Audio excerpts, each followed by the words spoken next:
Hello everyone and welcome to episode number 12 of The Display Show. My name is Brian Berkeley and I'm your host for interactive discussions with key display industry leaders and influencers. Today's guest is Paul Gagnon, who is Senior Research Director for Consumer Devices at Omdia. Paul has had a long-term focus on the TV market among many other areas. At Omdia, he leads a team of analysts who study the consumer electronics and digital signage industries. For those who may not already be aware, Omdia's display business grew out of the former Display Search, the original market research firm for displays. Paul actually worked at Display Search for 8.5 years, and we met in the mid-2000s. Display Search was acquired by MPD, then in turn by IHS Markit, and then for the last 18 months, it has been part of Omdia. Prior to working for Display Search and Omdia, Paul worked for Hitachi Home Electronics for 5 years. He has a bachelor's and master's degree in marketing from San Diego State University. In our conversation, Paul and I talked about what's important to the consumer, explaining the benefits of different technologies to consumers, the premium market and migration of features to the mainstream, the unexpected boom in the display industry, and that in terms of the display industry, recent past performance is not a guarantee of future results. Please don't forget to subscribe and hit the bell for notification when new episodes are released. Now, on with the show.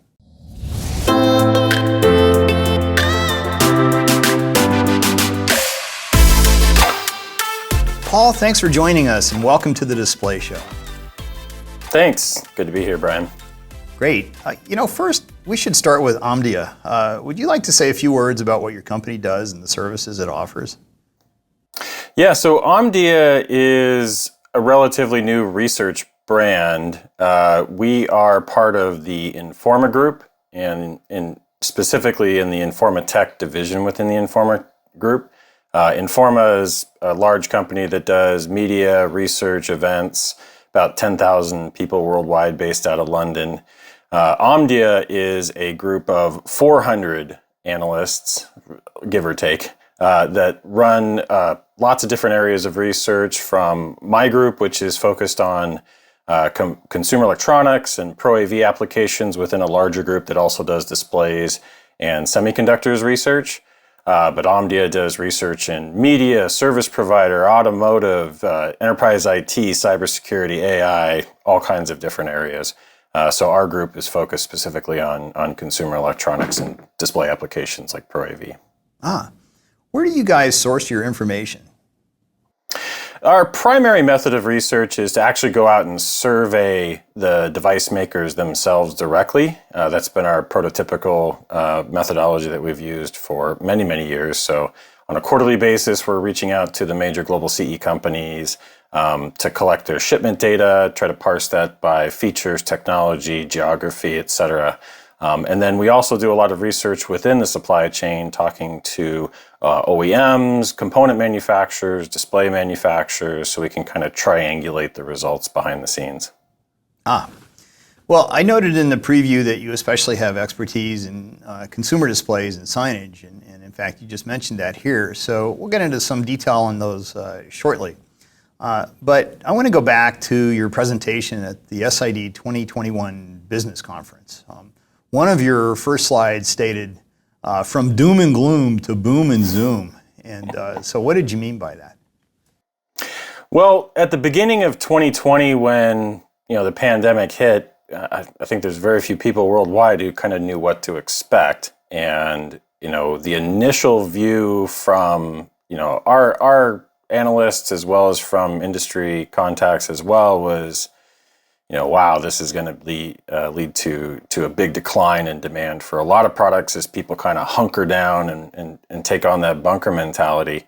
And it was true initially, and of course places like China in February of 2020, where the entire country shut down, manufacturing shut down, really had a dramatic impact on that outlook at the beginning of the year. But what ended up happening, and it's partly the result of, governments like the U.S. providing a lot of stimulus investment, but also the fact that, consumers, while locked down at home, didn't have a lot of things to do besides, watch TV or try to work from home or learn from home, really found that they needed to upgrade their devices. And at the same time, they weren't able to spend money on things like restaurants and vacations or, business travel and that sort of thing. So we actually saw this big boom. It coincided with the Zoom trend of, video conferencing. So that's where that phrasing comes from. But what we really saw was that as the year went on, particularly mid-year and through into the fourth quarter, and actually even into the early part of 2021, was that demand for a lot of products like TVs and PCs and desktop monitors, game consoles, streaming devices were all very, very strong. Well, so as we focus on consumer, our viewers are going to be interested in your view on the hot technology trends in TV. Among all of these different trends, there's 8K resolution, there's wide color gamut, mini LED backlights, there's new OLED products, including we're hearing about upcoming QD-OLED, and there's different names for this. Which of the advanced features do you feel are going to be the most significant for the next generation of TV? And which of these do you think will have the most rapid adoption into mainstream TV? I think that last point is one of the most important points because you can have the best technology. It doesn't always mean that it is what gets adopted. You look at LCD, and LCD dominates the market. Although OLED, we've seen a lot of strong growth in the last 12 months or so around OLED products. But in that kind of rarefied air of very premium TV technologies, mini LED is very attractive. It overcomes some of those substantial disadvantages as compared to an emissive technology like OLED in terms of, dynamic brightness, contrast ratios, the removal of things like, haloing effects, that sort of thing. So it's really an impressive display technology. And there's others out there like, dual cell LCD that kind of try to do the same sort of thing. They're all great. My point of view is that, for any display technology in the TV market to see widespread adoption outside of just an early adopter segment, it needs to get below that $1,000 price barrier. And that's a critical one, historically speaking. And technologies that aren't able to migrate down to that price point really struggle in the long run. So looking at the next 12 to 24 months, then mini LED, quantum dot, QLED, however the terminology works out, all have very attractive market opportunities. But you look at something like OLED, and that really seems to be gaining some, additional traction in the last 12 months. And then the manufacturers and the CE manufacturers who are, selling these products have a very complex, I'll put it this way, at the high end of their product ranges, they have a very complex product strategy. So it's a little difficult to say what's going to win out. But I think that in terms of impact on the market in the premium segment outside of something like OLED, then mini LED is really interesting. It's worthwhile talking about some of that complexity, especially at the high end.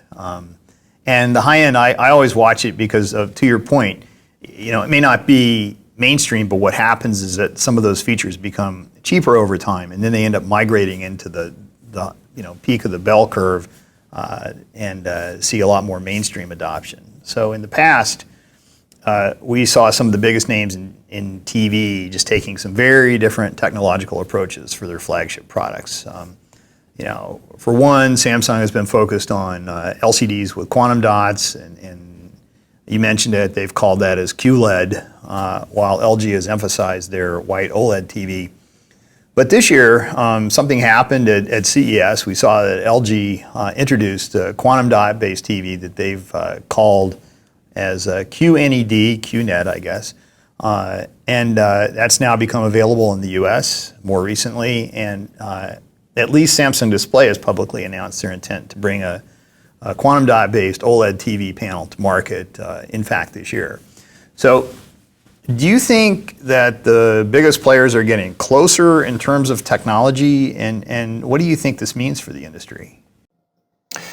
I think at the high end of the market, well, so first of all, the display industry has been and continues to kind of shift, at least in the LCD arena, to China largely, right? A lot of the production is shifting to China. There is still some legacy manufacturing being done in Korea and in Taiwan, et cetera. But when it comes to the next generation of display technology, and I believe where a lot of the big global brands intend to try to go is into new technologies that are a little bit more defensible, if you might say, a little harder for other manufacturers to quickly follow on, which always results in some aggressive price erosion. I think with LG launching the QLED sets and then Samsung looking at QD-OLED, there's a little bit of hedging of bets, I think, going on at the high end of the market, with nobody really sure where the cost progression on these high-end technologies is going to wind up. So better to kind of play in all the different little segments until it becomes quite clear, the cost curve, the long-term production of these advanced display technologies is able to migrate down to price points that lead to wide adoption, or they lead to profitable niches that are able to grow and kind of fend off some of that competitive pressure. I think that's part of the reason why you're seeing this, multi-angle approach from some of the big global TV brands. And so let's talk about that. LG Electronics is one of the world's leading TV manufacturers, and as we were just discussing, now they have both OLEDs and then QD-based LCDs near the top of their line. So how are they going to manage having two very different flagship level products? And by the way, I guess we could explore the same question for Samsung, assuming they also bifurcate or have multiple technology options at their flagship level. It's an excellent question, one that I don't have a good answer to in terms of the strategy. It might be a little bit manageable with selective placement at retail. Certain types of channels have availability of one product versus another. We certainly know that from a pricing strategy perspective, where LG Electronics, as an example, is positioning the QLED sets versus their OLED lineup is very, very similar pricing and quite in line with what Samsung is doing with their Neo QLED sets. So from a pricing strategy, it's quite difficult to manage, I think. But I think that in the case of LG, they continue to emphasize OLED as the top of the lineup, QLED just below that. Especially for consumers who might have a slightly different need. Example would be high brightness environment, right? You have a maximum brightness you can achieve with OLED, but in the case of a high-end mini LED based set, you can get much brighter than that. So if you have a lot of ambient light, then maybe there's a certain type of premium consumer who has that consideration in mind. So I think that it will be challenging. In the case of Samsung, we still don't have a great idea, where they're going to price QD-OLED at. We do expect that from a cost basis, it is going to have a delta above, traditional OLED. So that would seem to imply that those sets will be priced, above any of the other display technologies, either from LG or from their existing Neo QLED sets. But I think the evidence so far this year is that the mini LED based products, particularly in the case of Samsung, seem to be maybe engineered or at least positioned for more rapid, price decline if the sales performance isn't meeting expectations. And we are seeing that in the data already a little bit, where in this ultra premium segment, OLED sales seem to maybe be pacing a little bit better, and Samsung's reacting and making some adjustments on the pricing, I think, very soon. So it's complex. It's not a succinct kind of this is best, this is better, this is good in that high-end segment, but I think we're trending in that direction. So you mentioned mini LED backlights a couple of times, and you also mentioned Neo QLED. I guess that's Samsung's name for it. They certainly offer advantages such as halo reduction, as you'd mentioned, and better blacks, because they can more locally control the deep grays, the dark grays. But still they're pricey. So do you expect they're going to find their way into mainstream TVs anytime in the next year or two? This is one of the areas that I'm especially curious from a long-term strategy perspective, where Samsung goes and kind of what some of their competitors are doing right now. The reason I mention that is you look at the early QLED quantum dot sets that Samsung launched, 4 or 5 years ago, and how the entry-level part of that QLED lineup has progressed into that mainstream pricing. It's taken about 4 or 5 years, but it has done so, and it accounts for the majority of the shipment volume now. And at the same time, you're seeing quantum dot LCD sets branch out to other competitors, TCL, Vizio, and others. The same is true with mini LED. And in fact, although Samsung this is just newly launching these mini LED sets in 2021. Other competitors like TCL and Vizio have already launched those in previous years. So it's already the case that this display technology has entered into those mainstream price points.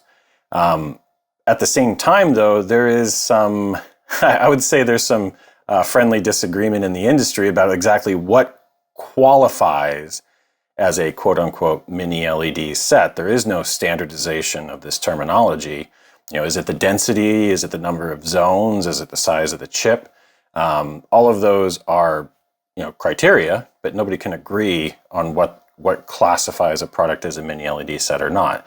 And I worry a little bit about the industry because this is something that has in the past in other features actually caused them to fall from popularity. The example that I like to look at is frame rate.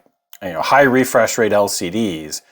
Years ago we had 240 hertz refresh rate LCD TVs and 120 hertz sets. And what happened was that in the marketing of products, we started to see some creativity, we'll put it that way, creativity in terms of the terminology. So you saw 480 hertz or 960 hertz that were using things other than just the native refresh rate of the display to claim higher and higher speeds and feeds. And ultimately that led to consumers becoming confused in the devaluation of that feature. And today, a much smaller percentage of sets are 120 hertz or higher refresh rate. That's increasing again because of things like gaming.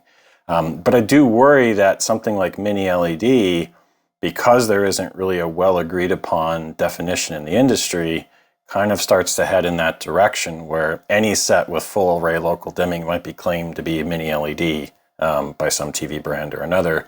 That's a risk for companies like Samsung who want to position it at the high end. Well, and to your point, I'm already seeing a range of performance levels. Right. For things that are labeled mini LED, it's like, well, this one may have a huge number of actual LEDs, but the number of zones is less in one case over here versus another case. That's right. That makes a huge difference in the performance level, and you can't just lump it into one category. And that is potentially a real problem in the messaging for all the companies who are involved. I guess I wonder if you think maybe the real battle is between LG Electronics OLED TV on an ongoing basis and Samsung's and others mini LED QLED. What do you think? I think in the premium market, that is the main battle is going to be between, long term, the LCD market has always innovated and evolved and improved and always trying to kind of match some of those performance metrics that OLED has been able to, produce. And it's gotten better and better. It's always a moving target. And so I, when everybody says, is OLED going to win in the premium segment, my response has always been LCD keeps getting better and better and cheaper. So is that really achievable? I think in the current market, for this year and maybe the next couple of years, then that high-end quantum dot-based mini LED LCD TV is the primary competitor to OLED, and each offers its own, pros and cons. I think that with LG and in the case of OLED, now that their manufacturing capacity has expanded in the last year, and they may make that next investment to make much larger screen sizes more cost effective, then it is still a viable competitor in that premium segment. And that's the important point too, is that the premium market and what consumers expect in that premium market hasn't been static. I think increasingly when you think of a premium TV, you also think of a very big TV. 75 inches, 85 inches, at least here in the US. And that's not something that's easy for OLED to compete against in terms of a cost basis, because the current size of the factories that make those OLED displays is kind of optimized for 55, 65 inch screen sizes. And if the market is shifted to be centered, the premium market has been shifted to be centered on 75 inch or 85 inch class, then that naturally makes it advantageous for the LCD industry, which is already there in terms of efficient capacity. I'm going to come back to the size topic in a moment, but I want to talk with you about supply chain, at least a couple of topics on that. One of the maybe unanticipated aspects of the pandemic was this heavy demand on LCD production, and I think a lot of folks didn't see it coming. I certainly didn't. And in response, some of the panel makers decided to keep producing LCDs longer than they had originally planned. They extended the life of plants that they had intended to mothball. And I just wonder if you're seeing signs now that LCD production is finally beginning to catch up with demand. Yeah, we are seeing that.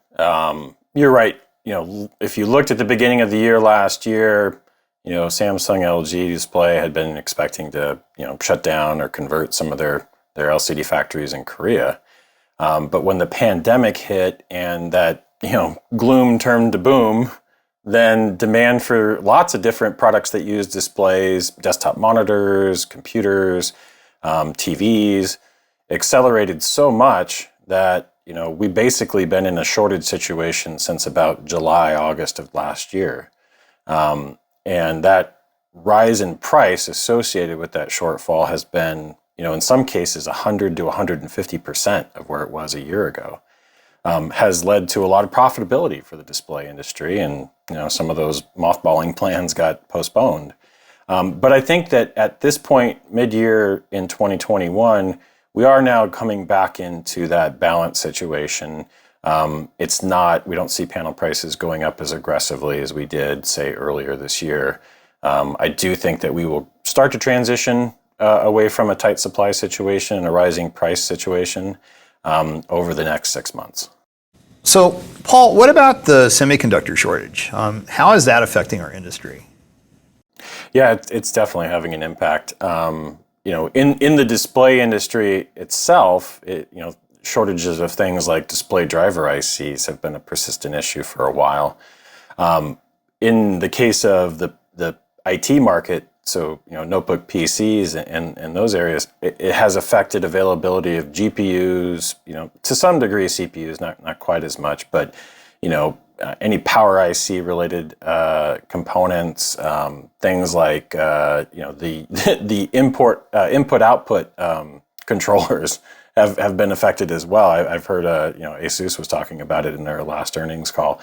So it is having an impact. We haven't seen it in the TV segment having a direct impact on things like SoC availability or memory.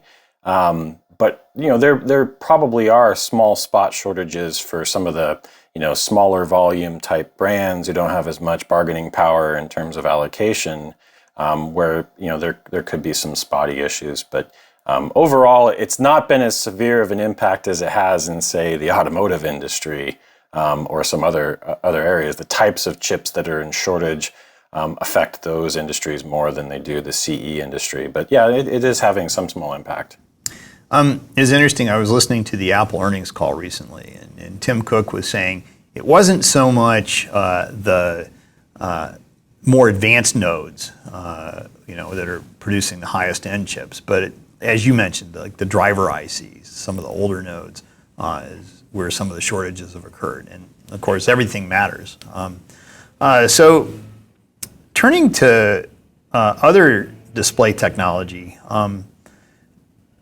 I wonder how you feel about micro-LED. And just for our viewers, I'll explain that with mini LED, what we're talking about is how the backlight operates. And the backlight is generated through an array of small but not tiny LEDs that are illuminating the passive LCD. But with micro-LED, we're actually talking about the emitters themselves that form the pixels, where these are the things that are making the light directly at a pixel level. And I guess I'm wondering if you think that's going to become a mainstream technology anytime in the next 5 years. And, what are the key things that need to happen in order to see broader commercial adoption of this technology? And, the price needs to come down clearly, but what can enable that to happen? Yeah, micro-LED as a conceptual display product for a consumer application is very interesting. The form factor itself, typically they're made of small tiles that you can then stitch together into different aspect ratios or form factors. It is really interesting. And the actual, the quality of the displays, the brightness, the color, the contrast, because each pixel is individually, just like an OLED is individually emissive, offers, huge picture quality gains. But the biggest issue is that these are displays that were originally created for commercial applications, right? They're the high density, high brightness, signs that you see in Las Vegas, is where this technology originates. They're just getting the chip smaller and smaller in the case of a micro LED. Samsung several years ago launched a product called the Wall that was intended to be a transfer of this commercial display technology into a consumer application at very, very large screen sizes, like 150 inches. But these were super expensive products. Right. Hundreds of thousands of dollars that needed very professional, high-end installations in order to even be remotely acceptable to a consumer. Because you can imagine taking these tiles and trying to align them so well that you can't see the gap between them takes a lot of skill. So it hasn't quite made that leap, and it's not just from a cost perspective. These things also generate a lot of heat. So when you have these big displays, making sure that you don't turn your room into an oven is an issue in some cases. But the biggest issue is cost and the pixel density as well. One thing that the display industry and the TV market, for example, over the last 5 years has done is transition to 4K, and now we have 8K resolutions. And the pixel pitch of these micro-LED displays is such that, even at 100 inches, you can't get any higher resolution than 4K, or 75 inches is 4K. And the expectation is if you're going to pay $50,000 for a TV, it better be 8K resolution, right, at the high end of the market. And that's not achievable yet with micro-LED. The biggest issue, though, is the manufacturing process and finding a way to make you got two ways to make them. You can do what are called pick and place machines, where you pick up individual LEDs and place them on a substrate, or you mass transfer them from a wafer. And both of those are nowhere near efficient enough with enough throughput to bring those costs down significantly. So that's where the cost savings needs to come. Do I think it's going to be something for the mass market in TVs or in the home in the next 5 years? Probably not. Okay. You had mentioned size, and as we talk about size profiles, one of your slides at the business conference showed this multi-year trend toward increased sizes. It's just this curve, and it's going up. North America and China seem to be leading the way in adopting the largest sizes. So a question for you is, will the TV sizes finally level off? I mean, when we were in the 70s, it seemed so large, and now we've got 85, and they just keep increasing. So I'm wondering if you feel that there are practical limits to how large TVs are going to get. I'd say that at every juncture where we thought we would start to kind of asymptotically approach a maximum in a given region, we've been wrong. And I think the display industry as a whole kind of banks on the fact that, everywhere people will keep on buying bigger TVs in perpetuity, right? And that may have some degree of truth to it, but at some sizes, and in particular in some cities and regions around the world, there's a physical limitation to how big of a display you can fit into a small living environment, or a physical limitation in how you get it in there. I don't think anybody's going to put an 85-inch TV in a London loft if it requires a crane like moving a piano does. So there are going to be some limitations like that around the world, but the biggest issue has always been a cost per inch benefit analysis that consumers make, because I think from a buying priority standpoint, that is one of the most important criteria, is how much bang can I get from my buck? How big of a TV can I get from my dollar? And over the last 3-4 years, as prices, essentially collapsed for really large screen sizes like 65-inch and 75-inch, then adoption increased. And so that dynamic, I think, remains in place. Countries like the US, maybe China, some parts of Europe, absolutely will see really steady, continuous screen size growth. And actually, in our last forecast update, we did raise that forecast, because we do see some additional capacity coming online in the next 3 to 4 years that will make those large sizes even cheaper. But in many places in the world, particularly in parts of Asia and Europe, then there is a bit of a maximum that starts to be reached. Whether we've reached that or not, probably not. But in the next 5 years or so, I think we will see a slowing down of that average screen size growth rate. Well, we'll keep watching that. It's just one of many buying features and purchase considerations for the consumer. I do note that maybe this was driven by LCD shortage or something else, but TV pricing actually did trend upward in the first half of this year.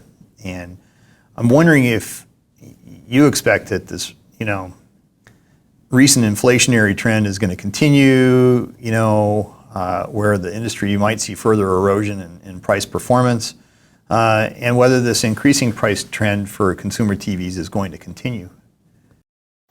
Yeah, I mean, for much of the history of the TV market, prices have never really gone up. It's one of those, maybe to the chagrin of the people trying to sell them, is one of those product areas where that has not been the case. So this year, at the beginning of this year, and starting very late last year, was really a strange circumstance where TV prices started going up. And like I said, the key input into the finished cost of a TV set is the display. And those had started rising in price in July, August of last year. And there's a certain amount of buffer that can be absorbed for cost increases by the OEM, by the brand, by the retailer. And basically they reached that limit at the end of the year last year. And so when the new products came across, there was no choice. They had to start raising prices to cover their costs. Nobody's going to sell TVs at a loss for very long, right? And over the course of the June through about May timeframe, we did see prices trend up for TV sets. I think we're now at that kind of upper limit, and we won't see further price increases. And when the new models for 2021 were launched in April, May, June timeframe, then they were launched at a slightly higher price than had been originally planned to account for that extra cost and to give a runway for promotions for the rest of the year. And I think that's probably on the path that we're on right now. I'm wondering also if part of what drove the increasing price trend was manufacturers said, oh, okay, we can't get enough components, therefore let's shift our mix to the higher value TVs so that what we can produce will generate more revenue on a per unit basis. Do you think that was some of it? I do think that was part of it. And they were encouraged to do that because consumers were less price sensitive over the last year than typical. When you look at, in the grand scheme of things, what people spend their money on, they couldn't spend it on other, I'm not going to call them luxury purchases, but higher ticket purchases over the last year, like vacations, like automobiles, like, maybe new appliances. Those are very hard to get. And so they had a little extra money to spend, not in every case, but in some cases, a little extra money to spend on a set, and they chose a better set. And so I think manufacturers were encouraged by that data.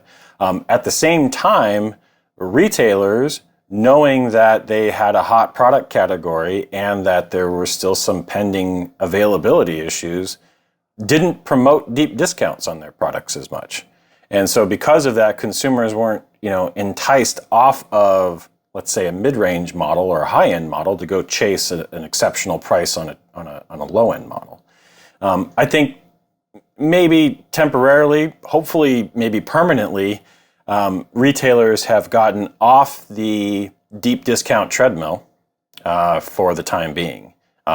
Black Friday is a great example where typically the promotions are super discounted and people don't buy many regular TVs on either side of that promotion. And that this time around, this last year, retailers weren't able to offer those discounts. There was no in-store shopping for these doorbuster deals per se. And so as a result, actual retail dollars were up quite a bit in this last holiday cycle, and probably profitability as well. So looking ahead to the rest of this year, I think retailers may take advantage of that trend and the fact that consumers are maybe a little bit less willing to wait to purchase something for a deep discount. And so all of that tends to, like you said, move the mix up a little bit. I'm going to be really interested to watch this year's holiday season. There's like multiple factors, shortages, Right. higher end mix, how much reopening are we going to have? It's going to be really interesting. It's probably one of the hardest seasons to predict for guys like you. And I actually want to ask about it. Do you have any projections on the reopening of businesses and then how that, return to normalcy, if you want to call it that, is going to affect either the IT display demands or the market for consumer displays?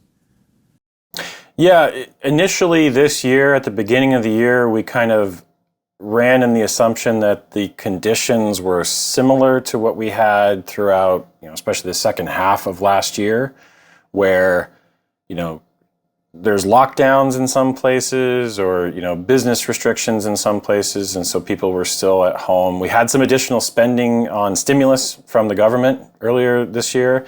And so our projection was that Q1 and Q2 would be up, quite a bit over normal. Our expectation now is because of this reopening of businesses, people now en masse traveling, visiting family they haven't been able to see or going on those vacations that were delayed.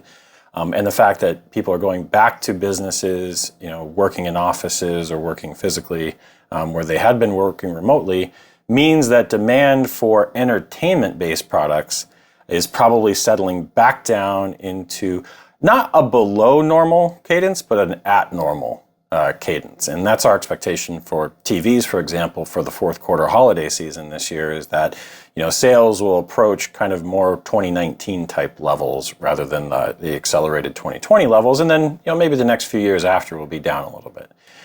In IT related categories like notebook PCs, desktop monitors, demand has remained pretty strong. We know that as businesses have had workers at home for a while now, some of them may choose to remain home.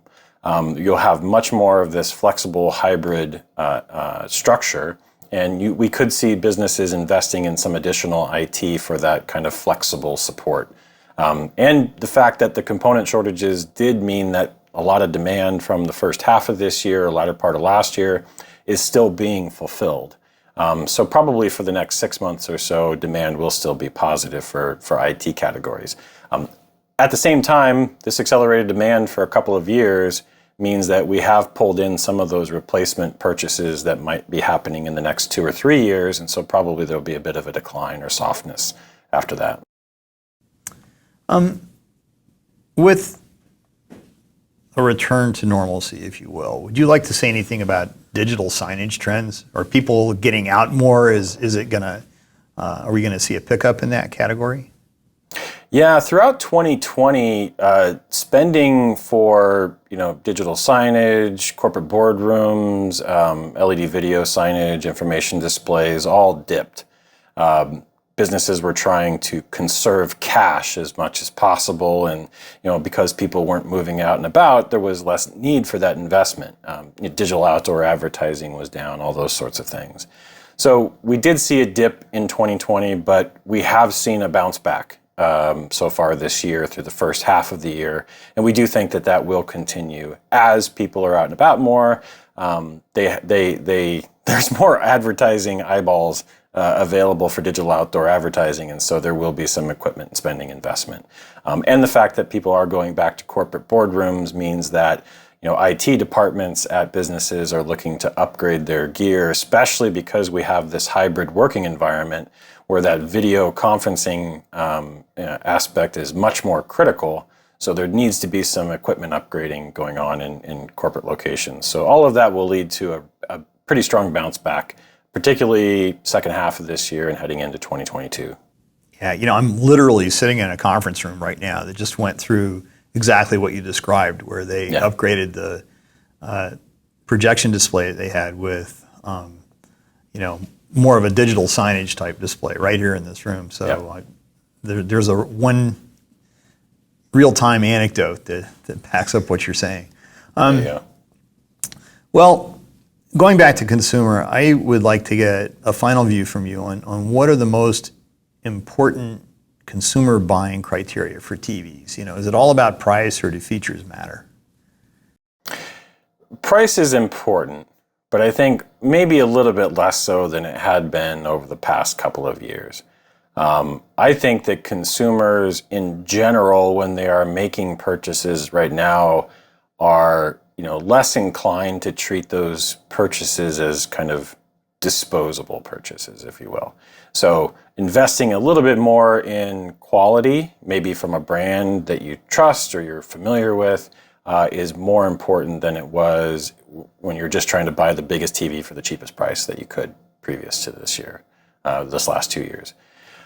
Features like smart TV are absolutely critical. And with the explosion of streaming video services over the last 2 years, it's more important now than ever to have a TV either with a built-in smart TV capability or with an external component. But people do prefer to buy the smart functionality built into their TVs.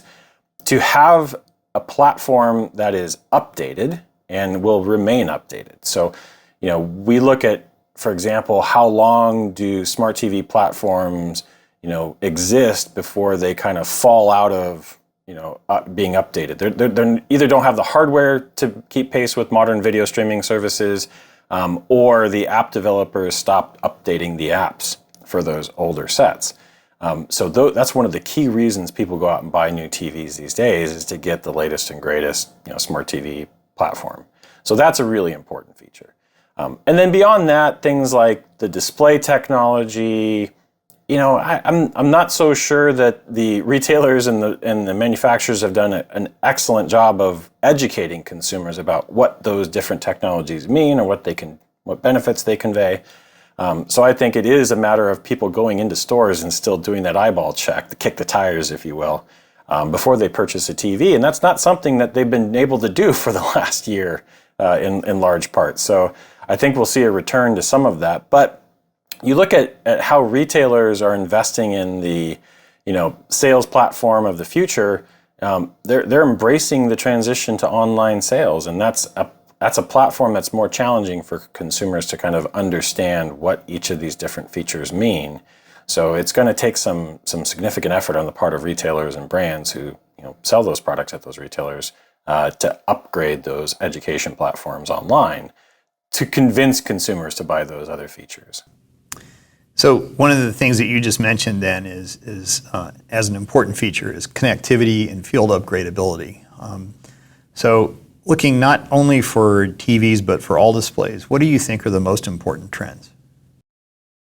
Certainly in the case of mobile devices, it's all about productivity and mobile productivity. Looking at things like laptops and And in particular, things like having very long battery life, being able to have very efficient, when I'm working on a MacBook Pro that has that new M1 chip that Apple launched, and the battery life is spectacularly good. And I don't give up any performance to get that. That, I think, is what consumers will come to expect in the future is, longer battery life from their phones, from their smartwatches, from their PCs, from their tablets, but without giving up performance to get that. I think that is one of the big trends in the industry. So investments in things like battery life, battery technology, more efficient processing, better processors that can handle multi-threaded applications. Those are all very, very key trends for lots of mobile connectivity products. In general, people don't, I think, pay as much attention to the specs as they used to. They just expect good performance. And as long as you can deliver that at an affordable price point with things like good battery life and connectivity, that's a win, I think, for most CE makers. Well, as always, there's a lot of moving parts to this industry, and some of it's the display technology, some of it is related to the things that are placed around the display technology to form a complete product. And there's a lot to keep track of. And so my final question for you is, what is the best way, or how should our viewers keep abreast of the latest trends in the display industry? Well, you can go to Omdia, that's for sure, omdia.com. You can see a lot of our research that's available. We publish some stuff free. If you look, there's an Omdia blog on the website that we publish insights to regularly. I'd say check out the Omdia analysts on platforms like LinkedIn or Twitter, often sharing their insights and opinions and views that they're finding in their latest research. So that's a really good channel. I definitely recommend going and following Omdia analysts on LinkedIn. And platforms like this. It's great to be on your show, Brian. Well, Paul, it's been a real pleasure having you here on the Display Show. And I'd like to thank you for joining us. And I actually look forward to seeing you face to face before too long, and hopefully that at least happens by Display Week 2022. It's been far too long. We'll see what CES this year is able to deliver. Yeah, let's stay hopeful. And once again, thanks, Paul, and cheers, and we'll see you again soon. Sounds great, Brian. Good to participate. Thanks. Bye-bye. Take care.